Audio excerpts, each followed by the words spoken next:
Your renewal letter arrives, and the number jumps out at you. Your premium went from $148 a month to $176. No accidents, no tickets, no new drivers on the policy.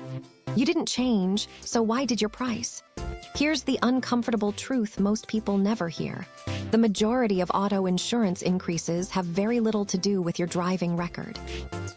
In this video from Coverage Clarified, we'll walk through the real reasons premiums climb, which ones you can actually control, and the specific questions worth asking a licensed agent before you simply accept the new number.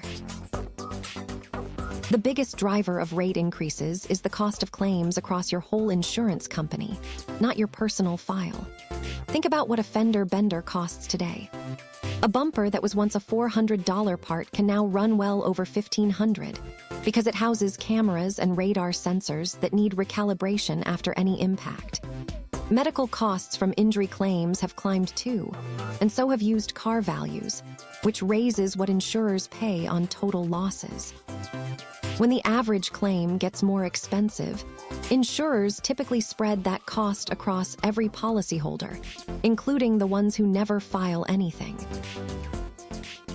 In most states, insurers can't just raise your price on a whim. They file proposed rates with the state insurance department, backed by data on what claims are costing them, and a regulator reviews the filing. When an increase is approved, it typically applies to broad groups of drivers at once. That's why your neighbor with the same insurer probably saw a bump too.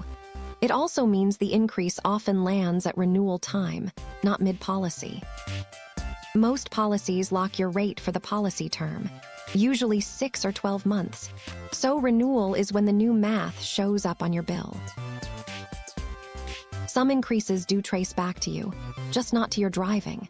Moving to a new zip code can change your rate because claims frequency varies street by street. Adding a teen driver typically raises premiums significantly, sometimes doubling them. Your car aging can cut both ways, since older cars are worth less but some parts get scarcer. And in most states, insurers use a credit-based insurance score as a pricing factor, so a change in your credit profile can quietly move your premium. A handful of states restrict that practice, so how much it matters depends on where you live. Sometimes the premium didn't really go up, a discount fell off. Good student discounts expire when a student graduates or ages out. A paid-in-full discount disappears if you switch to monthly payments.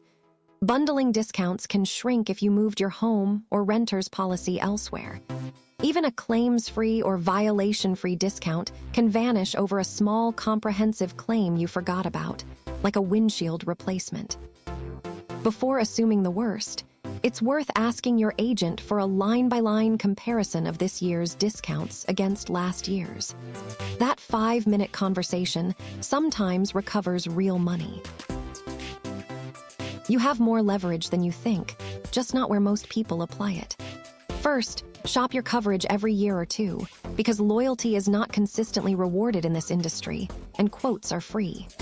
Second, ask about raising your collision and comprehensive deductibles, say from $500 to $1,000, which typically trims the premium, as long as you could comfortably pay that deductible tomorrow. Third, ask whether a usage-based or telematics program fits your driving. What you should generally not do is slash your liability limits to save a few dollars, because that trade can cost you far more after a serious accident. A licensed agent can run these scenarios with your actual numbers. Quick recap.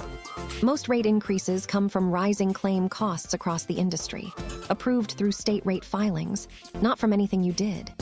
Your own changes, like a move, a new driver, or a lost discount, can stack on top of that.